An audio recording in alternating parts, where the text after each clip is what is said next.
What if we could tell you everything? The entire history of the world.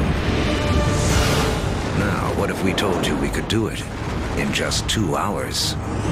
We're going to tell the whole story, from the Big Bang to the present day. How the planet prepared for the rise of man. How the Stone Age led to the steam engine. How the first seeds sprouted into cities and civilizations. Everything is connected, and the path leads to you. It took history 13.7 billion years to unfold. We'll show you everything you need to know in the next 2 hours.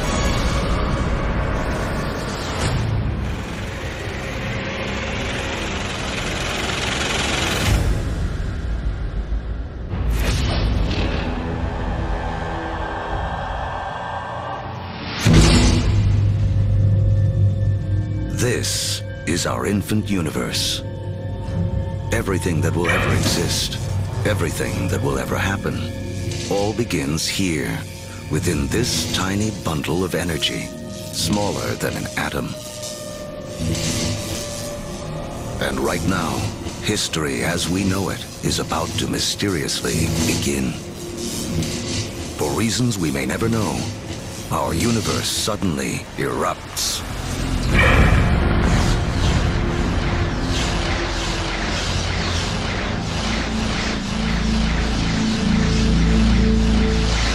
In a millionth of a millionth of a millionth of a millionth of a millionth of a millionth of a second, it went from a size smaller than an atom to bigger than a galaxy.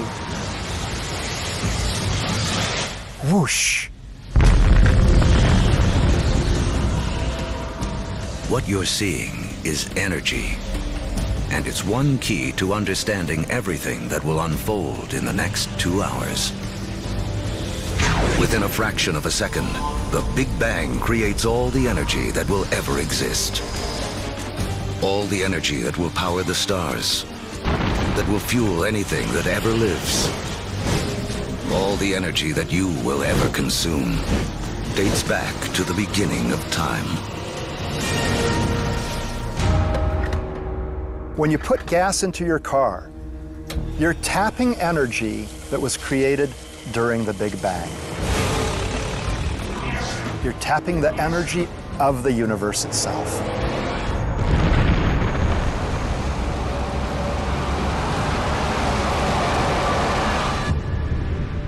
We're only a few minutes into our 2-hour journey, but already 380,000 years have passed. You are about to witness the birth of your original ancestors, the first atoms. This is hydrogen. The universe will use it to make everything in the world around us. Hydrogen is like a baseball team. You say, what player do I want to start my team with? Well, if I want to start a universe, I want to start it with hydrogen. Because from that, with a lot of heat and a lot of pressure, you can build more kinds of atoms. The first atoms blast through the early universe. And luckily for us, they don't spread out evenly. Because in those tiny pockets with more atoms, gravity, the great sculptor of the early universe, begins to work its magic.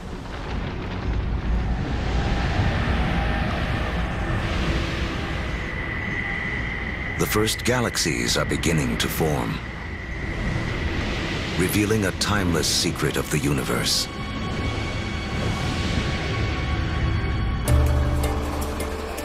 Throughout history, whenever more matter and energy can be drawn together in one place, more complex things can emerge. We have all of these urban centers around the planet where so much creativity, so much art, so much science, so much culture came about because of all these opportunities for things to interact with each other. Really, in a sense, where there is stuff, new stuff can develop, and where there isn't anything, nothing much can develop.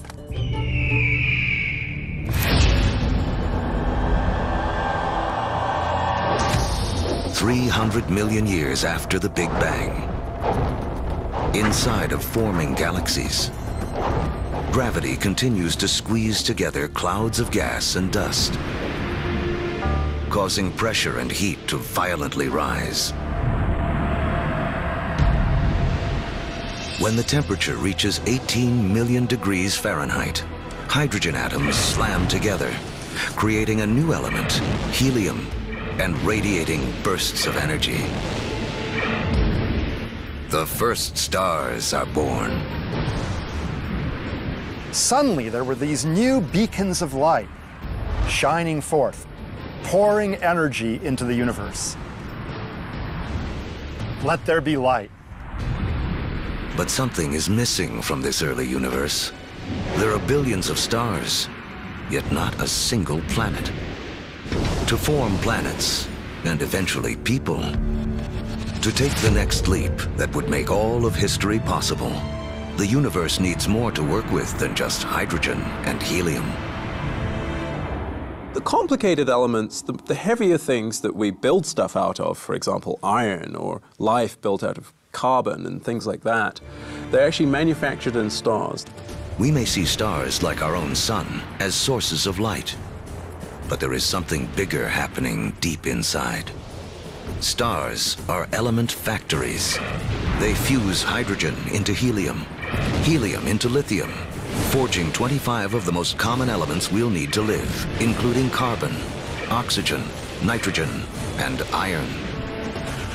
So, more than 12 billion years ago, stars are already creating the element that will spur the Iron Age, allow for the building of cities, and the creation of some of mankind's most famous monuments. But a look at the Statue of Liberty reveals the next challenge awaiting the early universe.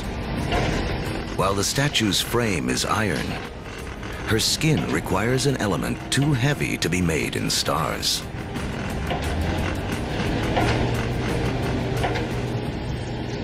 For Lady Liberty to have material for her skin, for there to be gold for wedding rings, or uranium for nuclear reactors, some elements had to be created another way. Stars don't have enough energy to do the job.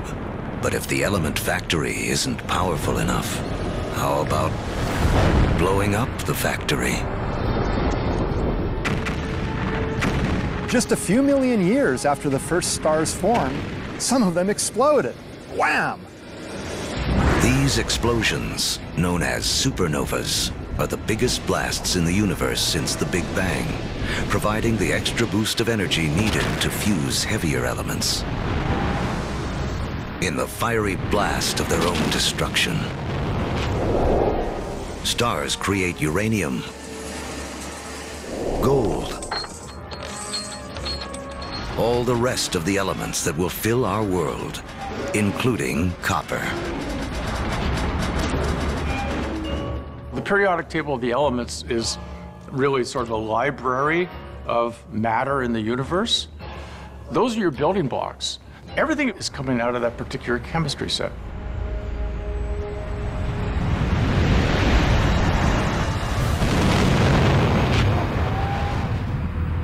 Supernovas are absolutely necessary for us to be here. You know, we have iron in our blood.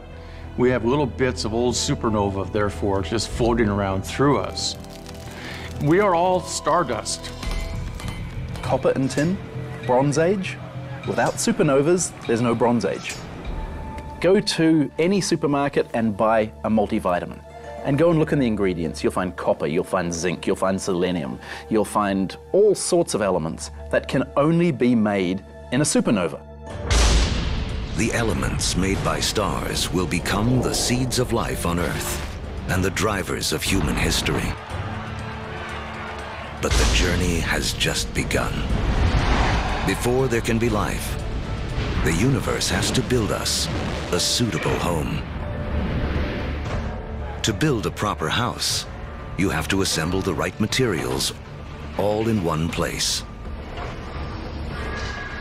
Now, when planets form, It's the same thing. It's the materials that you have at hand that's going to dictate the kind of house that your planet's going to be. To get enough of the right material in the right place, all at once, takes a very long time. Over the next 8 billion years, more than half of history as we know it, the element factories continue their work. Stars explode and are reborn. Each generation with more heavy elements than the last. Until 4.6 billion years ago. Finally, there are enough materials gathered for the next step on the path to us.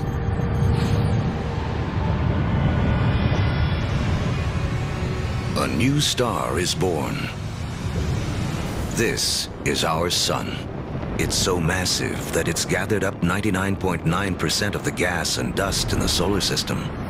But there's still just enough left behind for gravity to build some other things. Like planets. The third one out from this star will be our home.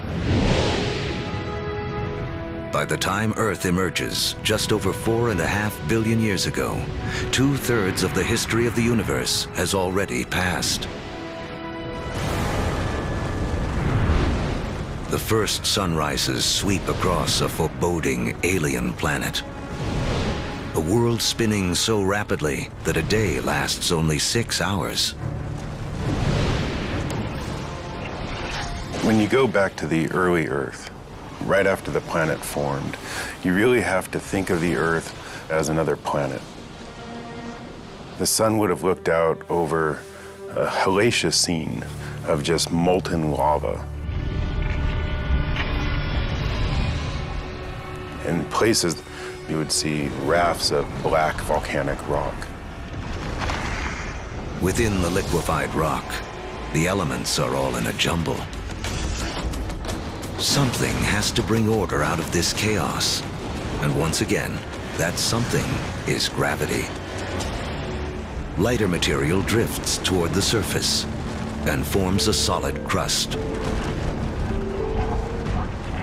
while heavier material sinks toward the center, forming a molten iron-nickel core. This churning liquid metal creates a magnetic field that reaches out into space.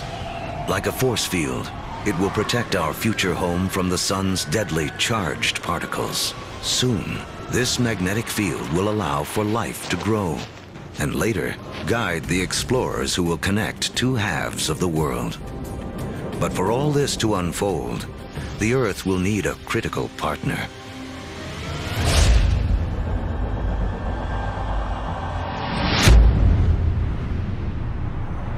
$4.5 billion years ago, an object the size of Mars smashes into the planet at 25,000 miles per hour.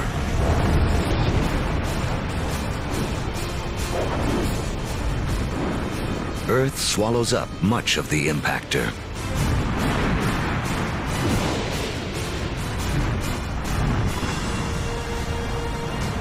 But a spray of molten debris is whipped off into space. Within as little as a year, gravity gathers this debris into a secondary sphere in orbit around the Earth, where it has been ever since. The formation of the moon was an incredibly important event in Earth's history. And in fact, its creation over 4 billion years ago is really important to the Earth's climate today. The moon keeps Earth steady. Its gravitational pull prevents the planet from wobbling, saving us from wild climate swings. And the collision that formed the moon leaves Earth tilted on its axis, giving the planet a key ingredient to life: seasons. Having seasons is very, very important for the evolution of life on the Earth. And having some stability in the tilt of those axes, that's very, very important also for maintaining life on the Earth. The moon's gravity also begins to slow Earth's rotation, which will eventually lengthen our days from 6 hours to 24.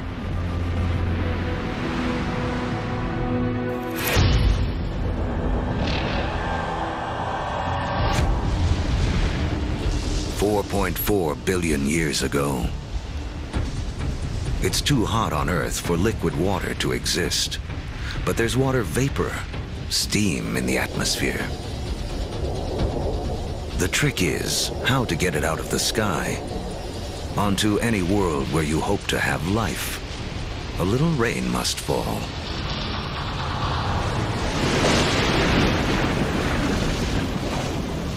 For millions of years, as the planet cools, rain pours down, forming puddles, lakes, and eventually our oceans.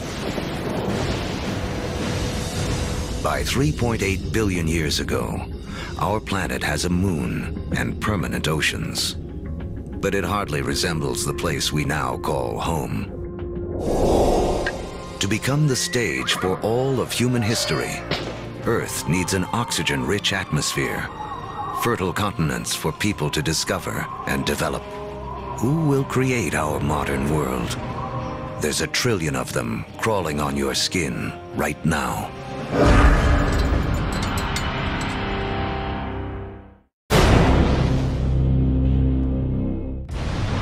We're telling the history of the world in 2 hours, from the Big Bang to the present day. And our modern world holds important clues to the story. In fact, structures like this hide a mysterious link to the first life on Earth.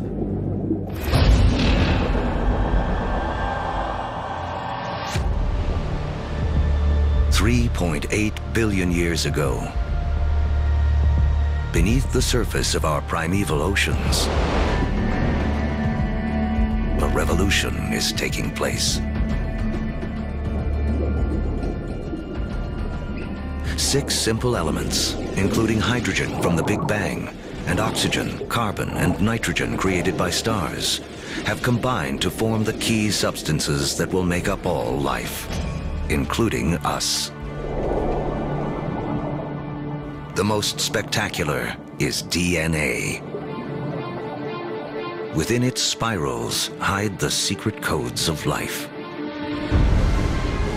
700,000 years after the planet first formed, life on Earth begins. We stand not on the shoulders of giants, but of tiny organisms, bacteria. We're very egocentric. We think that we animals run the world, but in fact, we are very late entrants. It was an empire of bacteria long before animals. Animals come along, and we like to think that we wiped out that empire. Well, we would be dead if we wiped out that empire.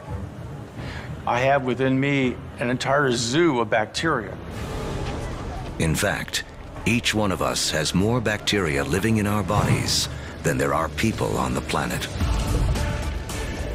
For billions of years, microbes like these will have Earth to themselves. Like our infant universe, the first life is small, simple, and full of possibilities. The secret of how it explodes into all the incredible forms we see today, including us, goes back to the beginning of time. As we've seen, all the energy that will ever exist was created in the Big Bang.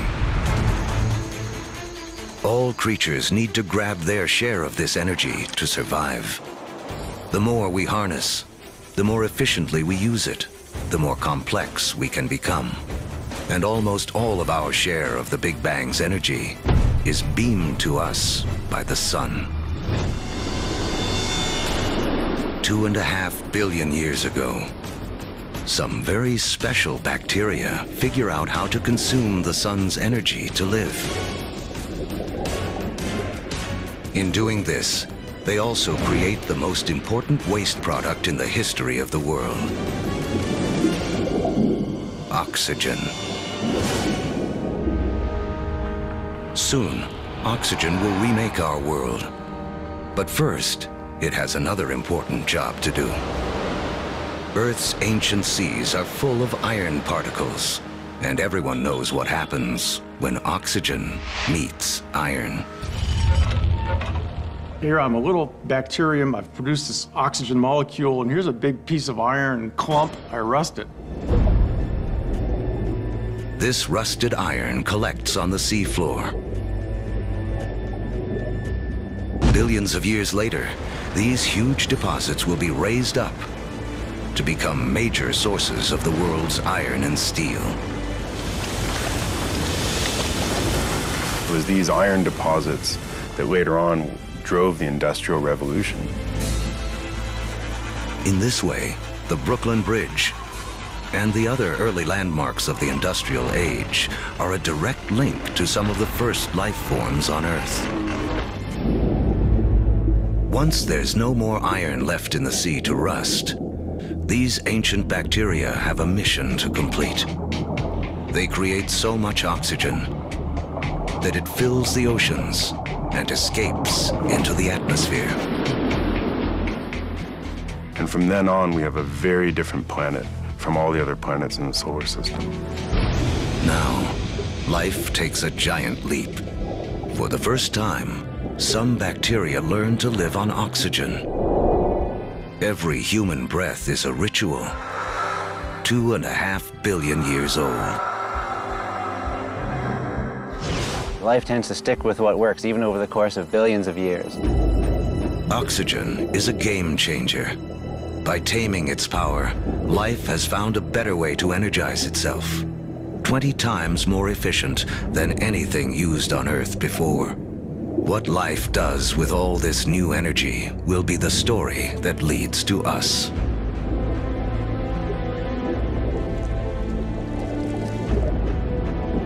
Over the next 2 billion years, life becomes more complex.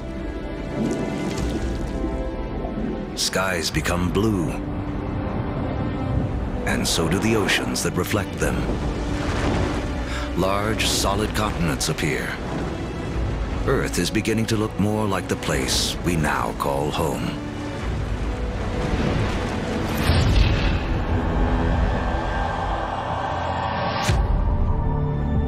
$550 million years ago, as the planet celebrates its 4 billionth birthday, oxygen levels in the atmosphere have risen from next to nothing to as much as 13%. Take a deep breath, because life on Earth is about to go wild.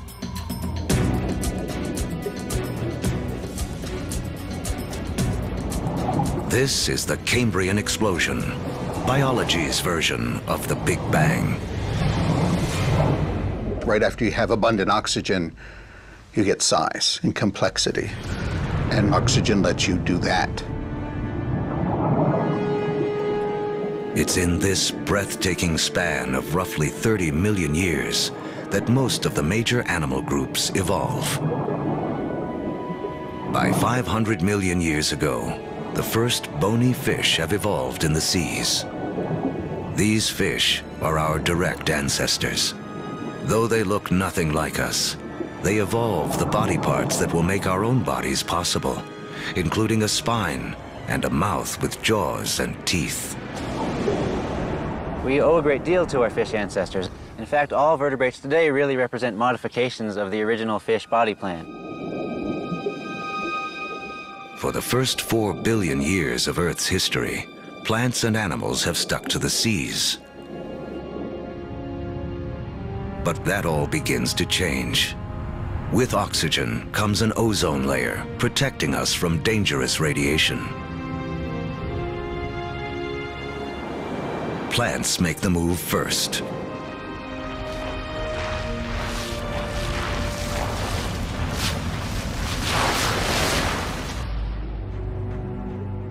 Around 400 million years ago, animals are ready to take the leap. Among the first ashore are the amphibians, whose descendants will include us. The most amazing thing about animal evolution ever, for me personally, is that moment that first amphibian walks out of the primeval ocean onto land and takes a big gulp of air. Kind of like great-great-great-great-great-great-grandpa coming out of the ocean and seeing this fantastic world. And it's like, hey, I can live here. Look at those trees, look at those bugs. There's food here, I can do this.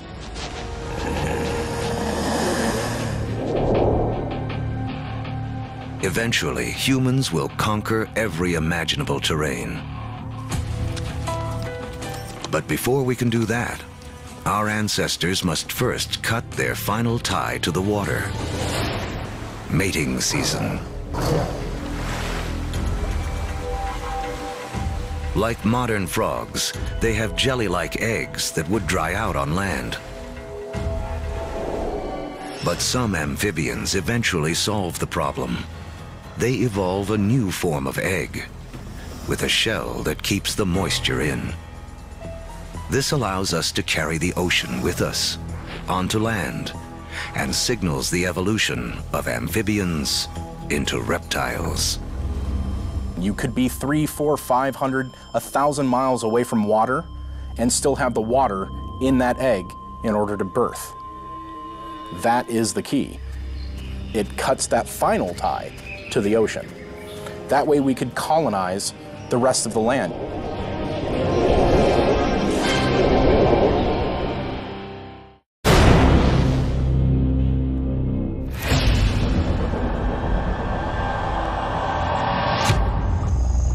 $300 million years ago, life flourishes in massive tropical swamps where planet Earth is cooking up a surprise. As plants die here, they are buried, compacted, and cooked. Energy created in the Big Bang and radiated by the sun to plants on Earth is now locked away underground as coal, a gift to be opened by human beings millions of years in the future.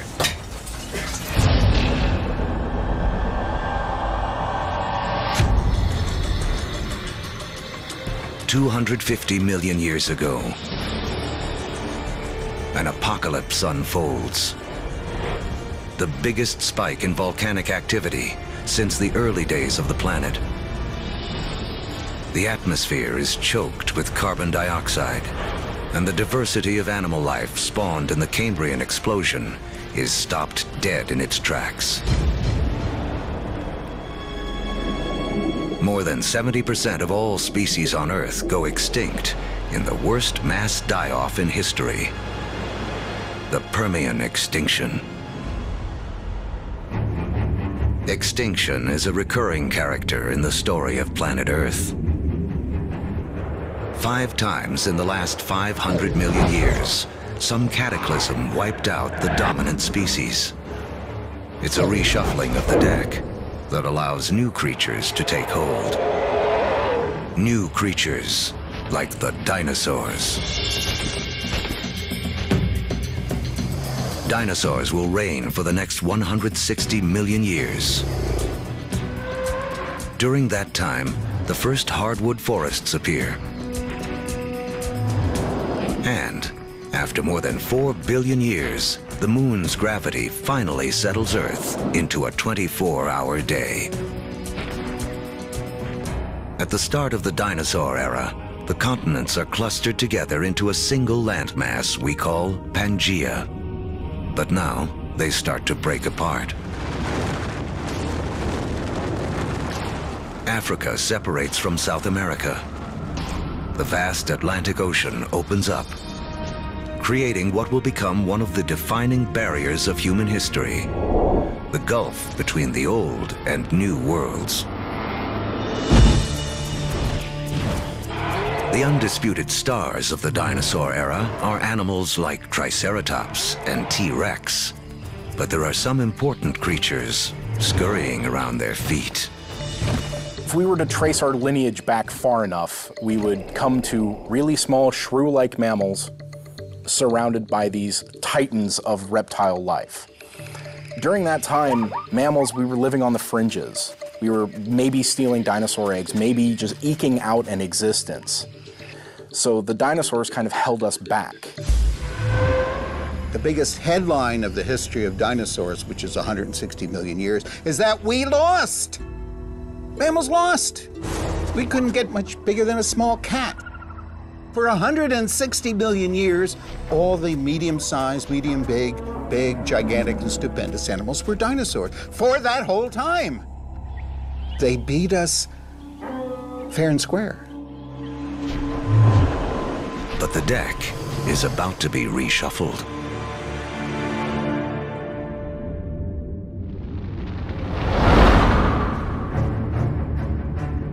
"65 million years ago, a 6-mile-wide object, likely an asteroid, slams into the Earth.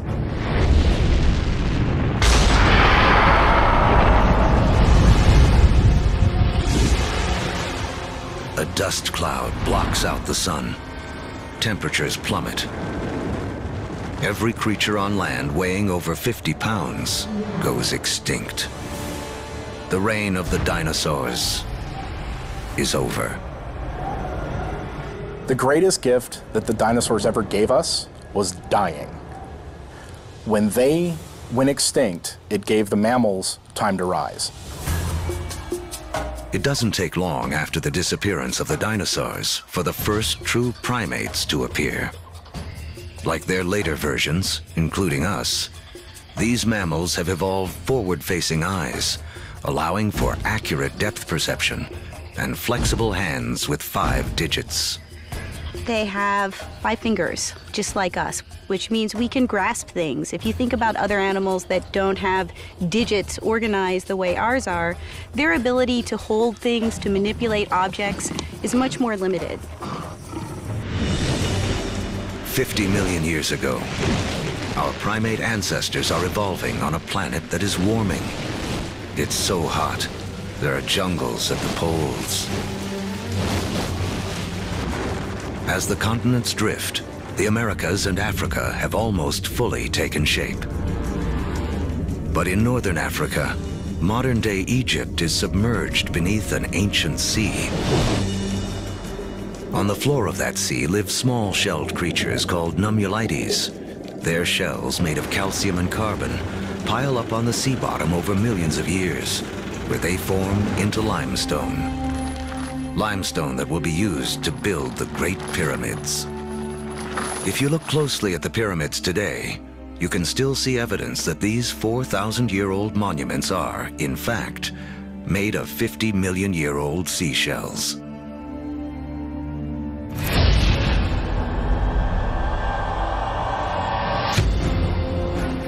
By 10 million years ago, Earth is morphing into a world most of us would recognize. The Colorado River is carving out the Grand Canyon. Mountain ranges like the Himalayas have arisen. They're so tall, they disrupt weather patterns, setting the stage for a colder planet. The Isthmus of Panama emerges to connect North and South America, cleaving the connection between the Atlantic and the Pacific, disrupting ocean currents and tipping the world even more towards an ice age. With the planet getting colder, our primate ancestors hang on in the tropics. But a new creature is coming in that threatens to destroy them.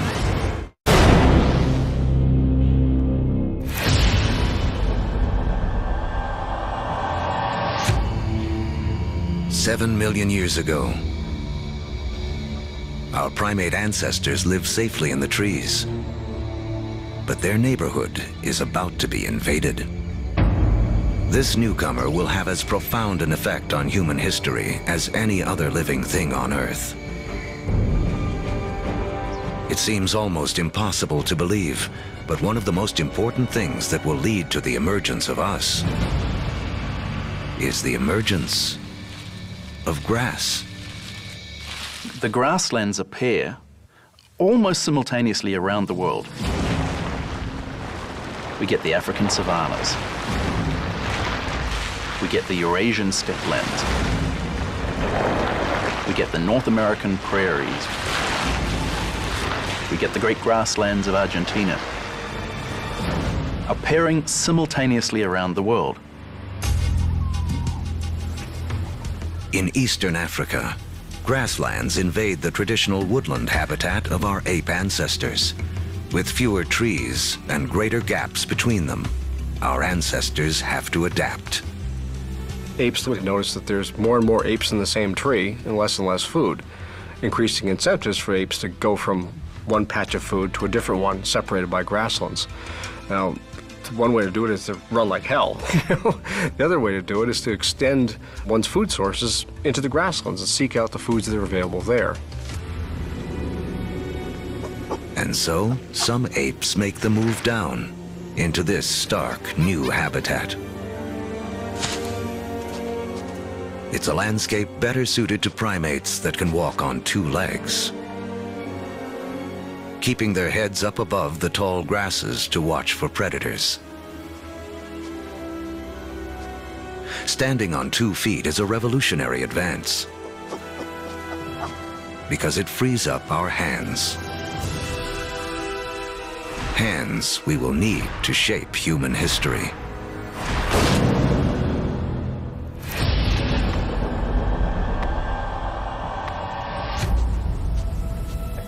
$2.6 million years ago, early proto-humans, or hominids, walk an Earth whose rocks are loaded with the element silicon. Created in the cores of stars billions of years before, silicon is the second most abundant element in Earth's crust. One of its chemical quirks is the ability to bond with oxygen to form crystals that combine into solid rocks. Rocks that can be chipped and shaped without shattering. Hominids started doing this 2.6 million years ago, breaking cryptocrystalline silicates to make sharp edges. And the people use them for millions, literally 2.6 million years. Simply having a modified stone with a sharp edge on it, now suddenly you have a hammer. You have a crude cutting edge. A simple modified stone means a human can suddenly do 1,000 more things than we could do previously.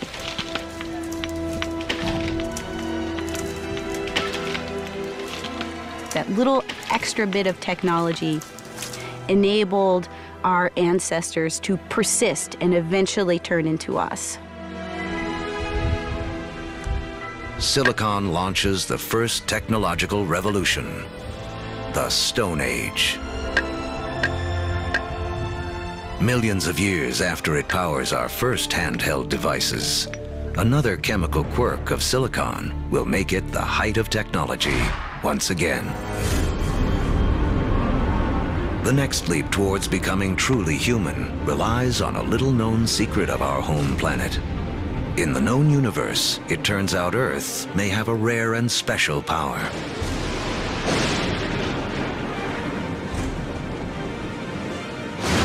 Of all the planets and moons in the solar system, we think that Earth is unique in the ability to sustain fire.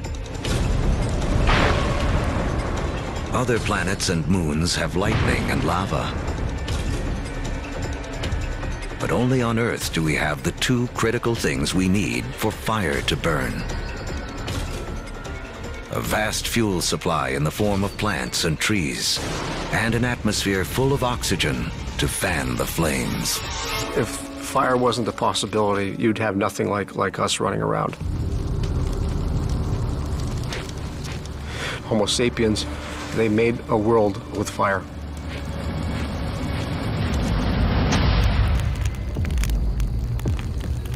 Our ancestors have fire firmly under control by 800,000 years ago.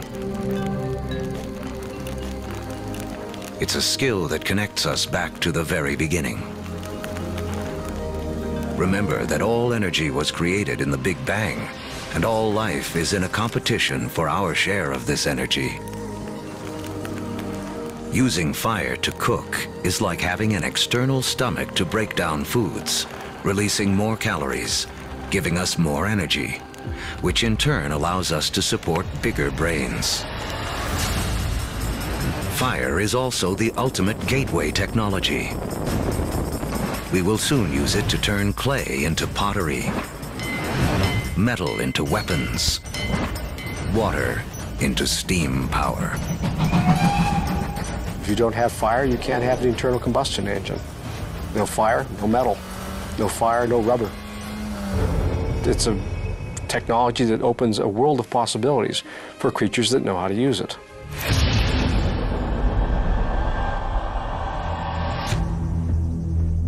"200,000 years ago, the modern human has fully taken shape.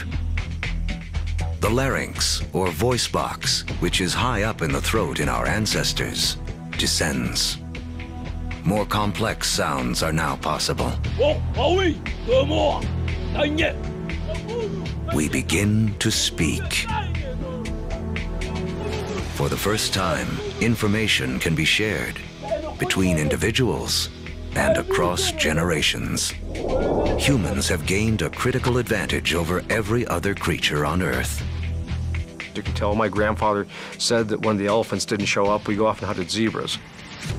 You know, my aunt told me that her cousin found this water hole on the other side of that river. And we can all benefit and we can all understand what they mean when they're describing what they found out on that landscape.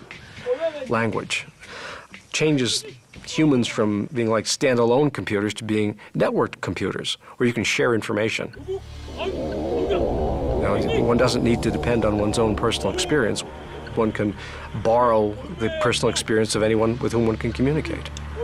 That's a powerful advantage. No other creature has that. As a species, humans become exponentially smarter. The global game board has been set, and we are now ready to play. 100,000 years ago, man can move. We have agile hands and primitive tools. We can communicate and control fire. We are finally ready to expand out of our African home on a path millions of years in the making.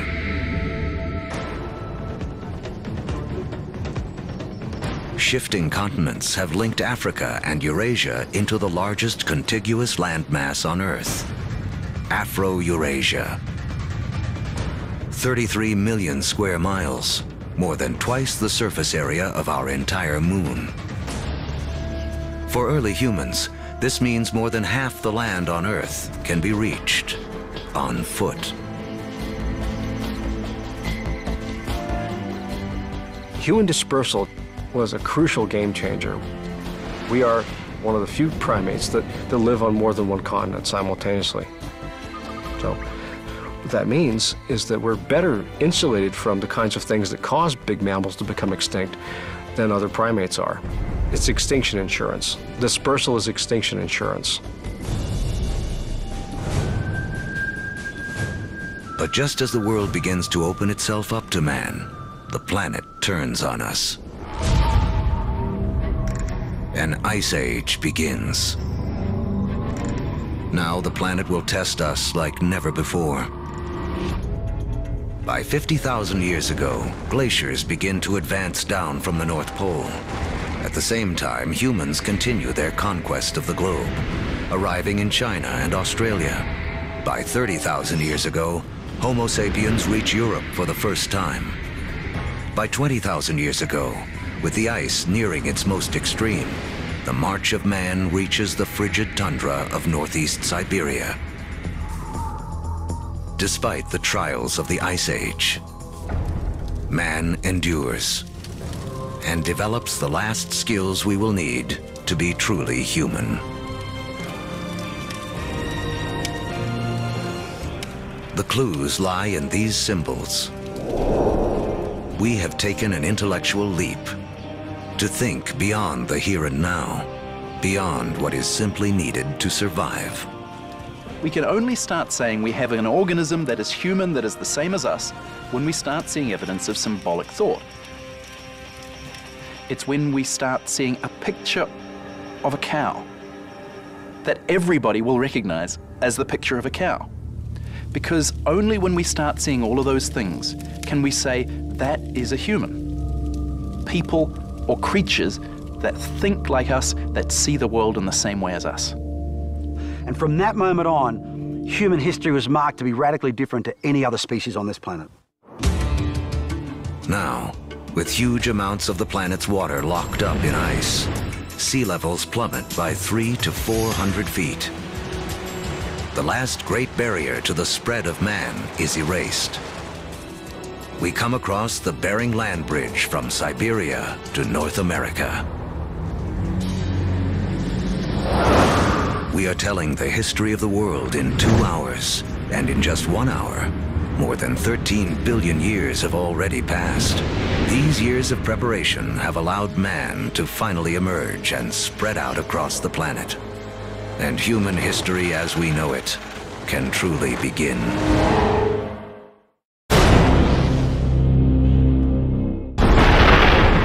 Our history of the world began with the beginning of time, the Big Bang.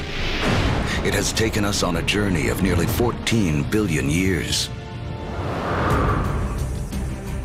Now, as humans take center stage, it's important to remember just how small a slice of history we actually occupy. To make things simple, imagine compressing 14 billion years of history down to just 14 years.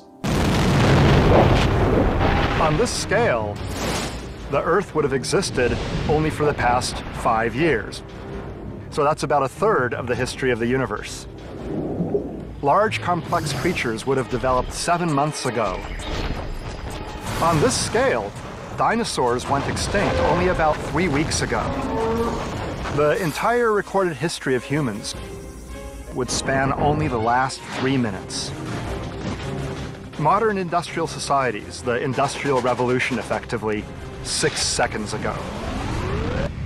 What this shows me is that we humans have been around for only a very brief instant in the recorded history of the universe. Mankind has waited billions of years for our brief instant to shine.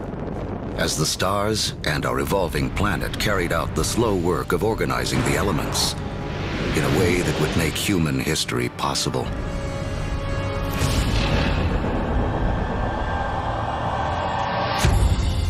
It's 10,000 BC, less than 100,000 years after expanding out of Africa. Man has reached South America. Humans have met the adversity of the Ice Age head-on, and rather than die off, we have adapted, become even more intelligent. And now we have colonized the entire globe. From coast to mountaintop.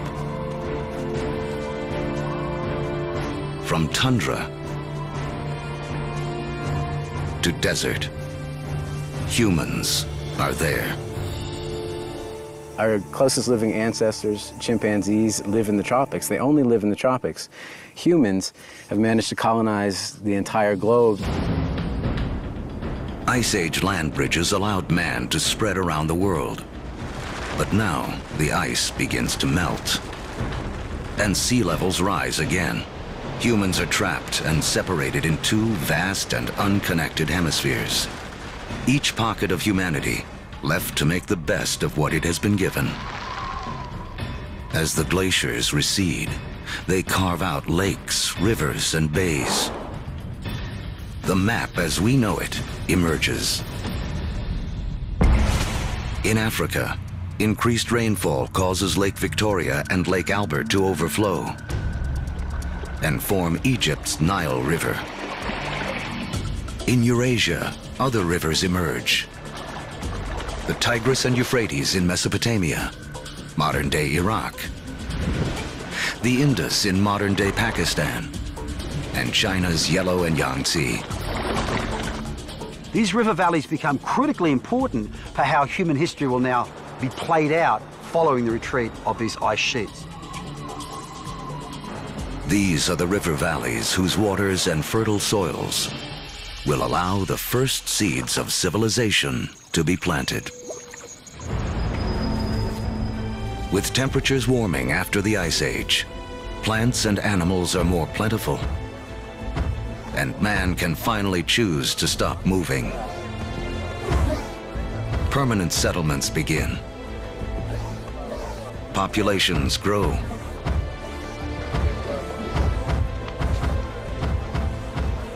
With more mouths to feed, our ancestors have to get clever.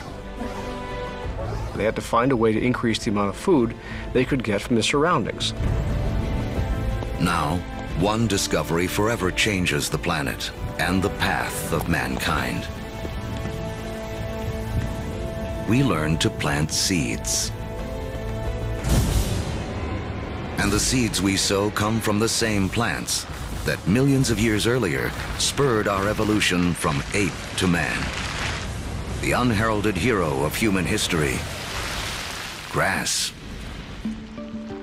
A grass seed is tiny, right? It's no food. I can hunt a bison or I can take grass. I'm gonna hunt a bison, right? Ironically, grass seeds become the most important food crops in the world, but they're the things that are ignored by hunter-gatherers for thousands and thousands of years. People don't start using them until they absolutely have to use them. Some of the species of grass that we are most familiar with includes sugarcane. It includes wheat and rye and barley. All of the cereal crops are types of grass. So it's not just that beautiful green lawn that we measure our middle-class success from. It's also the staple crop upon which civilization depends. It is the majority of our calorie intake. Once again, it all goes back to the Big Bang. Central to the story of all life is our competition for that energy created at the beginning of time. Just as oxygen gave us an edge, just as fire allowed us to consume more calories. Switching to farming is an energy revolution. A hunter-gatherer needs 10 square miles of territory to provide himself with enough sustenance, enough energy in the form of plants and meat to survive. A farmer can harvest the sun's energy so efficiently, he can fulfill his needs using only 1/10 of a square mile of land. In the warming after the last ice age, farming begins to take hold in 6 places around the globe. But by the fortunes of geography, no place in the ancient world has a better concentration of plants and animals that can be domesticated than the Middle East's Fertile Crescent. In the Middle East, we have this remarkable convergence of species that seem to have been susceptible to domestication, both plants and animals. In terms of animals, we're talking about cattle, pigs, sheep, and goats. In terms of plants, 2 varieties of wheat, rye, barley, lentils, figs, all in this very small part of the world. Unlike the Fertile Crescent and the rest of Afro-Eurasia, places like sub-Saharan Africa and the Americas have very few wild species that can be easily domesticated. It's a critical difference. People blessed with the right mix of plants and animals will become more powerful and get a massive head start on the road to the modern world.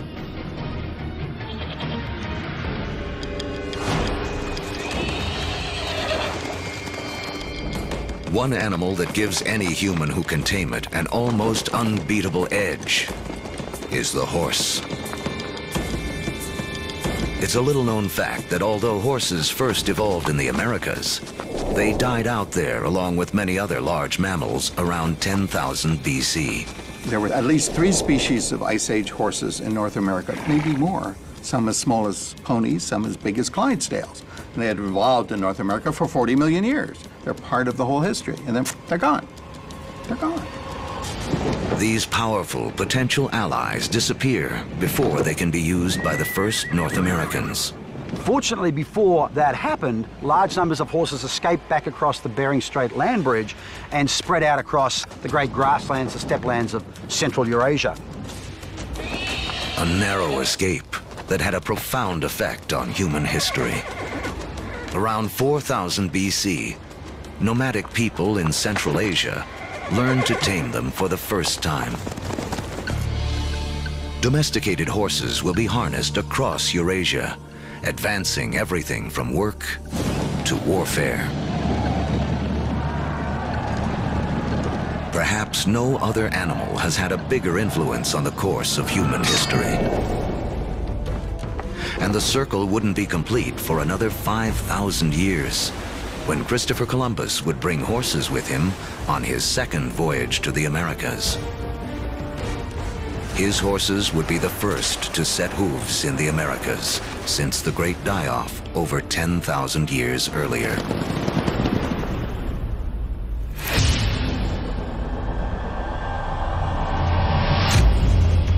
"6,000 years ago, domestication of animals and plants sets the stage for the next phase of human history. Like clouds of interstellar dust gathering in material to form stars, a type of gravity is at work as places like Sumeria, located in part of the Fertile Crescent known as Mesopotamia, draw in people, support large populations, and spin up into centers of power and innovation. By 3000 BC, some of these Sumerian settlements can truly be called our first cities. One of them, Uruk, has around 50,000 people living in less than 1 square mile. A population density that rivals modern-day New York City. Humans have become so efficient at deriving energy from domesticated food that this land area, which would have supported only a single hunter-gatherer, now can support thousands. But a change in diet also triggers a new dependence. Once you move to agriculture, you are depending for 80–90% of your calories on perhaps 1 or 2 species. In the case of the Middle East, wheat and barley. In the case of wheat and barley, they both ripen at about the same time. Humans have to gather the seeds at the same time. So now we have our food for the year that has arrived in one hit. It's like getting your salary paid once a year. You need to record it, you need to plan, because if inevitably your crop fails, you have famine, and you're not going to have another go for another 12 months.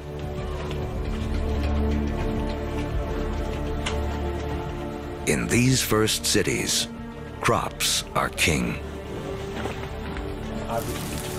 To keep track of them, our ancestors developed the first writing. To protect them, the first armies. And to administer them, the beginnings of politics.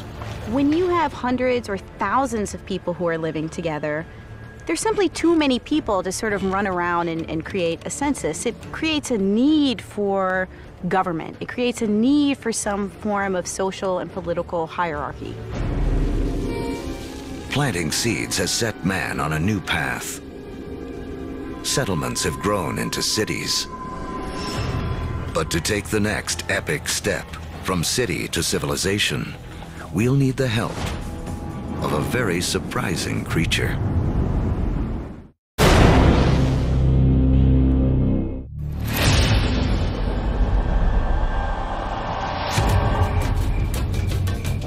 "5,000 years ago, after wandering the Earth for more than 100,000 years, mankind has begun to settle down. We cluster near rivers, along the Tigris and Euphrates, the Nile, the Indus, the Yellow and Yangtze. Civilizations are about to take off. But first, they must all master one thing: trade. The more they exchange goods and learn from other lands, the faster they grow. It seems that long-distance trade and communication is a necessary precursor to allow urban civilization as we know it. And surprisingly, the first civilizations arise on the back of a creature with a lowly reputation in the modern world: the donkey. The donkey caravan is the interstate highway and high-speed internet of its day. Their routes will lay the groundwork for the modern world. Moving not only goods like timber and bronze, but ideas and stories. The civilizations they connect will be some of the first described in the Bible. The caravan routes converge at the Persian Gulf, where they link up with ships that carry goods to India. It essentially brought these civilizations together into great cultural and material exchange, and really was the beginning of the trend towards globalization.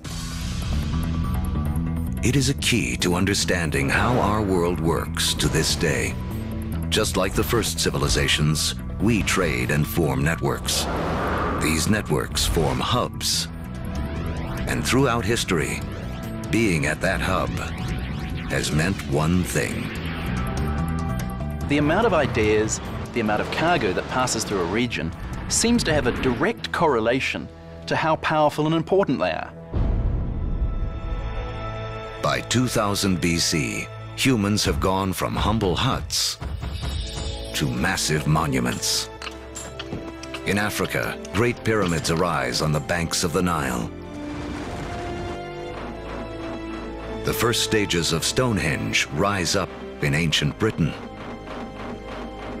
And back in Samaria, artificial temple mounds called ziggurats climb ever higher toward the heavens.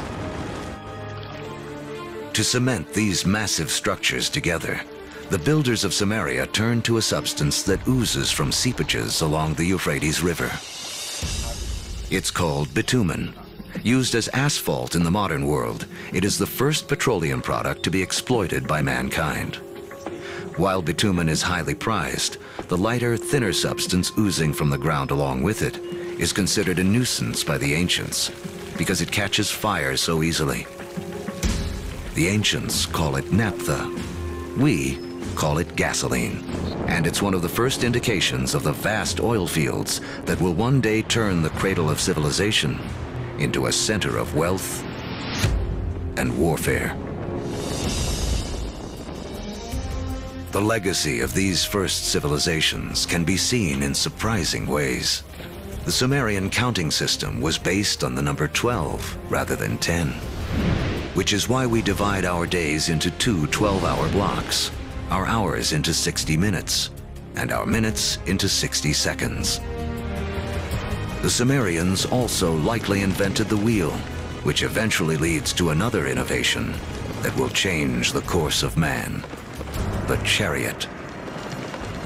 Thus bringing together the Sumerian invention of the wheel, right, with the domestication of the horse that had occurred amongst these nomadic peoples into this really formidable piece of military technology. Around 1200 BC, a chariot-driven clash of civilizations cuts off trade routes for copper and tin, the metals we need to make bronze tools and weapons. But luckily, the stars have made us an alternative: iron. Now, metalsmiths make a crucial discovery. By working at higher temperatures, they can release the power of this ancient metal. Easier to sharpen and 700 times more common on Earth than copper. It is a game changer. Humanity enters the Iron Age.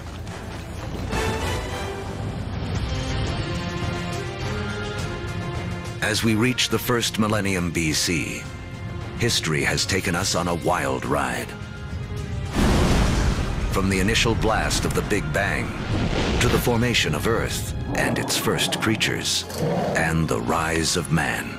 We've seen the Ice Age create bridges to spread mankind around the world, then strand us on different continents, leaving us to survive on what we have at hand. So by 1000 BC, the world remains a divided place.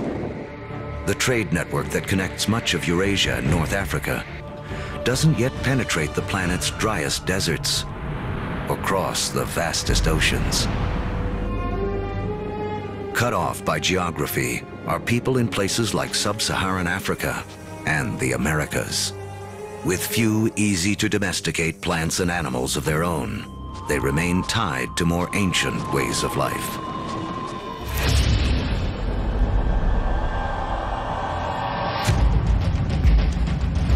'600 BC. The cavalry have arrived. humans ride into battle on horseback for the first time.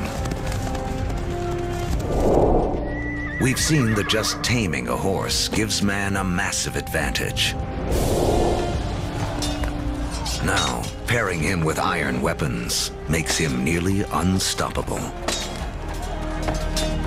These advances in technology, they don't just make a fighting ability possible. They make empires possible. And that is the story of the next several millennia. With new technology and improved logistics, empires spread, uniting massive land areas under a central control. As empires grow, so do new beliefs. One interesting phenomenon we see with the rise of these empires is this idea of monotheism, this idea of a universal God that develops over time, and it's just a phenomenon. Judaism emerges, from which we eventually get Christianity and Islam. Buddhism and Hinduism also arise.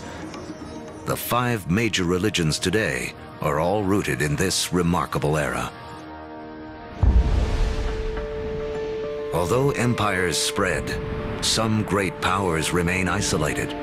The rise of the Himalayas 50 million years earlier has left China cut off from trading with the rest of the world. But that is about to change.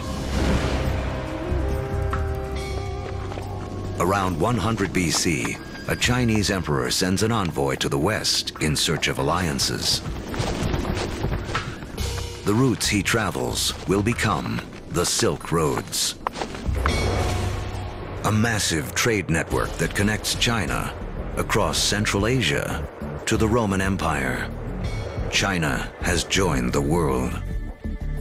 As far as we know, no Chinese trader ever met a Roman, no Roman ever met a Chinese trader, at least during this first period of the Silk Roads.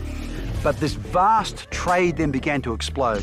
Between about 100 BC and about 200 AD, we have 3 centuries of trade and cultural exchange on a level that has not been seen before in human history. But this new human network also unleashes hidden dangers.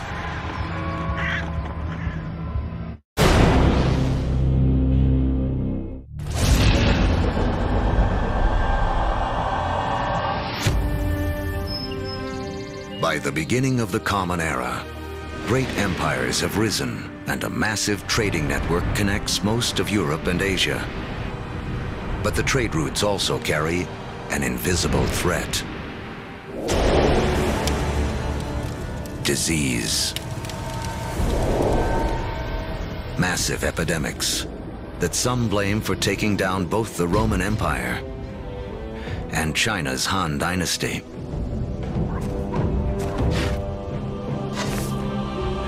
But these networks also lead to the spread of religion.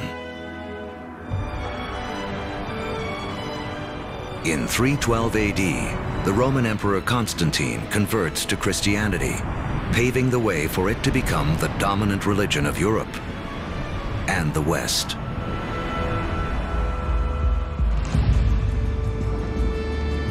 Three centuries later, Islam also emerges. A religion that will, for a time, unify a territory 2.5 times larger than Rome ever was. Arab trade will drive innovation for the next 1,000 years and expand the global network to places it has never gone before. The Arabs are sitting in the middle of Afro-Eurasia. There are Arab traders who are sailing off to China. There are Arab traders who are traveling all the way to the Atlantic Ocean. So they are sitting in the middle of the hub. One secret to Arab trade: the camel. A creature whose ancestor, like the horse, escaped across the Bering Land Bridge out of North America. A caravan of 6 camels can lug as much as 2 tons of cargo as far as 60 miles a day, twice the load of a donkey caravan in half the time.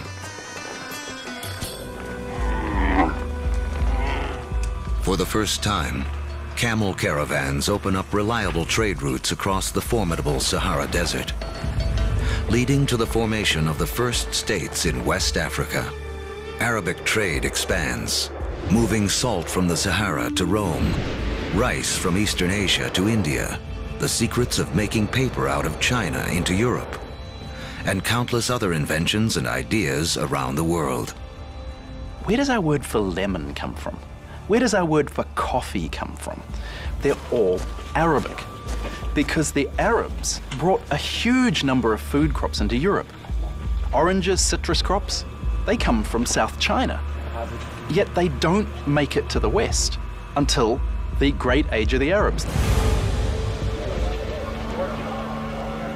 In Islamic North Africa, one Italian merchant named Leonardo Fibonacci becomes well-schooled in the ways of Arab traders. He picks up on a simple but ingenious counting system that originated in India but is used extensively in the Arab world. His writings will spread this knowledge to Europe and around the globe. With everyone counting the same way, business and trade will explode. And because of Fibonacci, people today still almost universally use the numbers known as Arabic numerals. But there is another idea Arab traders will spread, something even more influential. It originates in China around 800 AD. A Chinese alchemist in search of an elixir for long life instead stumbles upon chemistry that can bring sudden death. He combines carbon and sulfur with saltpeter, a compound made of potassium, nitrogen, and oxygen. Forged in the stars, these elements now come together to make gunpowder. The recipe for gunpowder eventually moves west across the Silk Roads to the Islamic world, where Muslim warriors use it to fire cannonballs at Christian crusaders.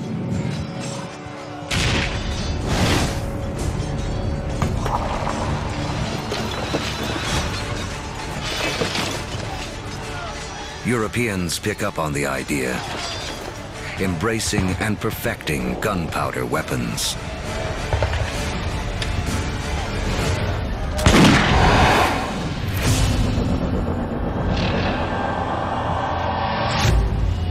(1492 AD). There are roughly 400 million people in the world, but it is still divided in two. In the Americas, the civilizations of the Aztecs, Mayans, and Incas have all arisen. While halfway around the world, in the aftermath of the fall of Rome, Europe has cracked like an egg into individual states. For Italian-born Christopher Columbus, this means he can appeal for funding from a succession of European rulers, until he finally convinces the King and Queen of Spain to back his expeditions. It has taken all of Earth's history to make Columbus's journey possible. For tacking into the wind, he uses triangular sails, a technology copied from the Arabs. To guide him, the compass, an invention from China. And guiding the needle, a magnetic field formed with the core of the planet itself. Although Columbus is looking for a new way to sail to India, what he does instead is finally and forever connect the two halves of the world. The voyage is not just significant in American history. As you'll see, it's a pivotal event in all of human history. Nothing will ever be the same.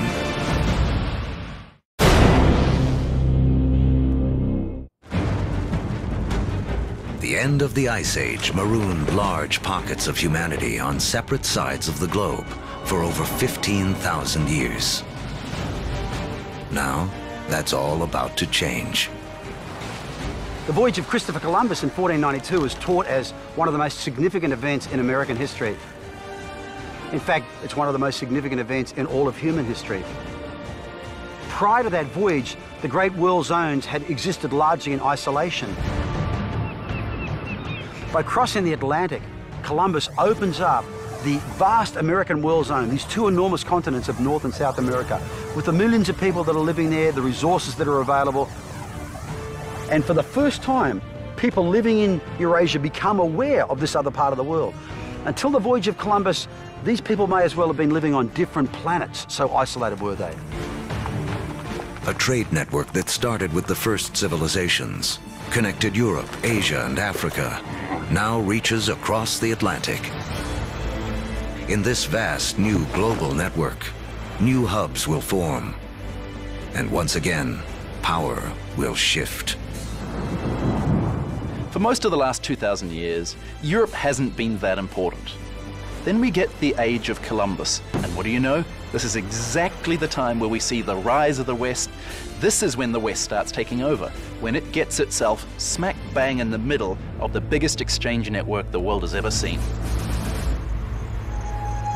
Now, foods that had been isolated on disconnected continents begin to move around the world. Maize from the Americas shows up in Egypt and China. Potatoes from the Andes prove perfectly suited to the soils of Ireland and Russia. The old Fertile Crescent grains, like wheat, begin to feed the Americas. New foods mean more calories, more energy. Within 3 centuries of Columbus's voyage, the population of the world will more than double to 900 million.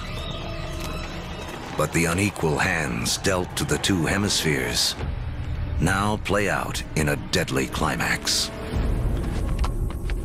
European conquistadors, inheritors of the agriculture and animals of the Fertile Crescent, and the trade spread along the vast networks of the Old World, come bearing guns, riding horses, and carrying infectious diseases. The result, slaughter. In the years following Columbus's first voyage, 95% of the native population in the Americas will die from European guns and germs.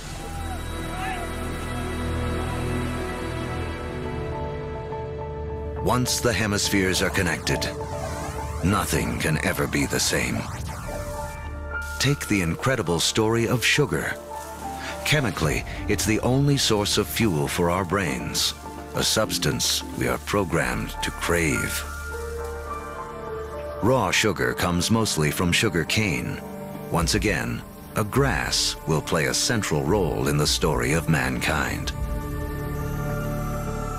First cultivated more than 6,000 years ago in Asia, Europeans discovered sugar in the Middle East during the Crusades and carried it home. Europe was hooked. But there's virtually nowhere in Europe where sugar can grow. Then we have Christopher Columbus and the discovery of the New World. And the Spanish conquistadors, yes, they initially are very interested in the gold and the silver, but really, they just want to make it rich. They don't care how they're going to make it rich. And once the gold and the silver has been looted, the next step is to open sugar plantations. The Spanish themselves don't want to work in the sugar plantations. They start looking around for a new labor force. And over on the other side of the Atlantic, there is a place where they can buy slaves. And if we look at the history of slavery, the #1 destination of slaves from Africa are sugar plantations. So the history of sugar shapes the development of history through the Middle East, through the Crusades, through the conquest of Mesoamerica, and even the history of slavery from Africa to the Americas.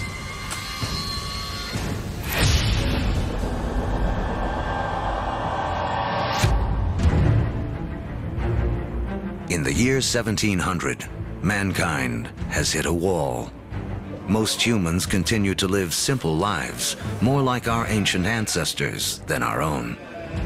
When you think back to the world in 1700, most people were farmers, most people practiced small-scale subsistence agriculture, most manufacturing was done in workshops. In 1700, it takes over a year for cargo and information to circle the planet. longer than it would take us today to get to Mars. What's holding us back is how we power our lives. In Egypt of 2000 BC, 90% of all work was done by human muscle, with animals kicking in the rest. By 1700 in Europe, the majority of work, 70%, is still driven by human muscle. Muscle power alone can't clear the path to the modern age. But there's a breakthrough hidden deep within the Earth.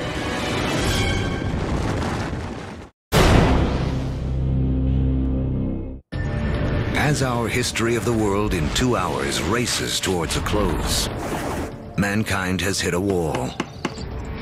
Human progress is stalled by the limits of our muscle. To break through, we'll need a new way to power our lives and the entire history of the world. Remember that billions of years ago, iron from exploding stars was gathered up into planet Earth during its formation. Thousands of years ago, man started using this iron for tools and weapons. To keep our forges burning, we began cutting down our forests. Now, 300 years ago in Britain, iron is in high demand, and the trees are running out. The British need a new source of fuel, and thanks to the decayed remains of ancient ferns, they have one. Coal. But coal itself won't power mankind into the modern world. There's one more fateful twist in the story. As the quest for coal takes miners ever deeper into the ground, water begins flooding the tunnels. To pump out the water, a new invention is needed. In 1712, Thomas Newcomen produces a pump powered by burning coal and driven by steam. Newcomen's machine is the first practical steam engine. It is this combination, energy and engine, fuel and machine, that will free man from the limits of his own muscle and change the world. The Industrial Revolution begins.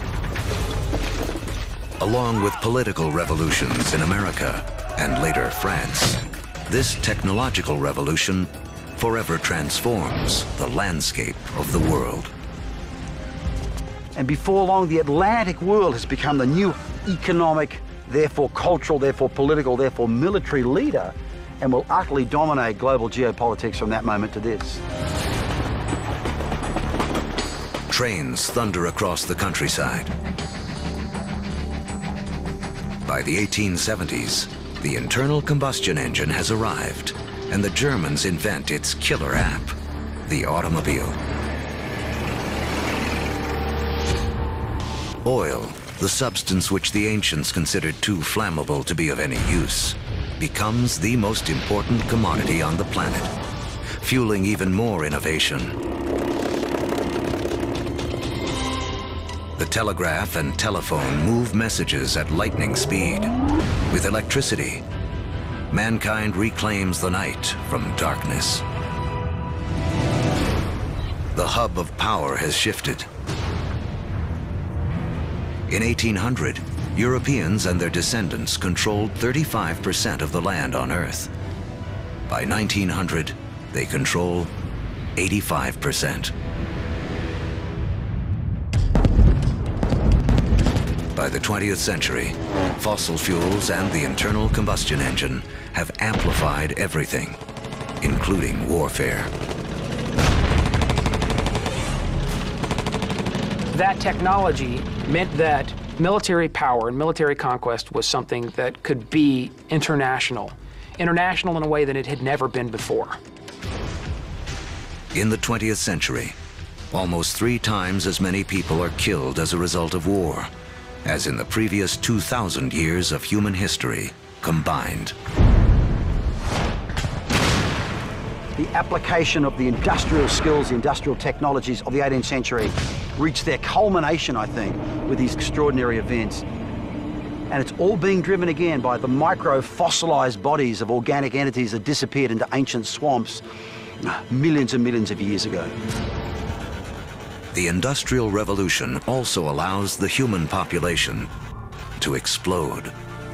It has taken 200,000 years of human history, from the dawn of man to the year 1900, for the population to reach 1.6 billion. Now, within the 100 years of the 20th century, it nearly quadruples to more than 6 billion. The 20th century is the most extraordinary moment in human history. Never before have we seen change on such a scale.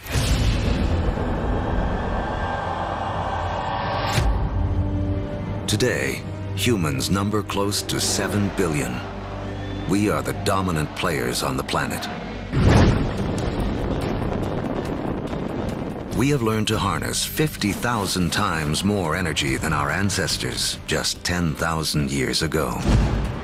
This energy drives our fast-paced lives and a literal worldwide web, a network that, as we have seen, has been in the making for as long as humans have walked the Earth. Our 2-hour story is coming to an end. A story that really began 14 billion years ago with a tiny universe where everything was all in one place. Then the Big Bang. All the energy that has ever existed created in an instant. Gravity sculpted our universe. For billions of years, stars and supernovas created all the elements we would eventually need. Then an extreme Earth took shape and settled into just the right conditions to support life. As the planet evolved, life competed for energy and grew more and more complex. Eventually, the conditions were right for our species to rise. We mastered stone and fire. When the Ice Age came, we spread around the planet. And when the ice melted, we were stranded on different continents. We learned to bend plants and animals to our will. We built cities, then civilizations. We created a vast network that linked empires, joined continents, then crossed oceans. Just when it seemed we had reached our human limit, we found the energy and technology to carry us into the future. On Earth, the seeds of the past have bloomed into a present filled with energy and creativity. The stories of billions of lives have played out against the backdrop of a universe almost too vast to comprehend. In everything that we do, in all that we are, we remain living monuments to the past as we continue to make history every day.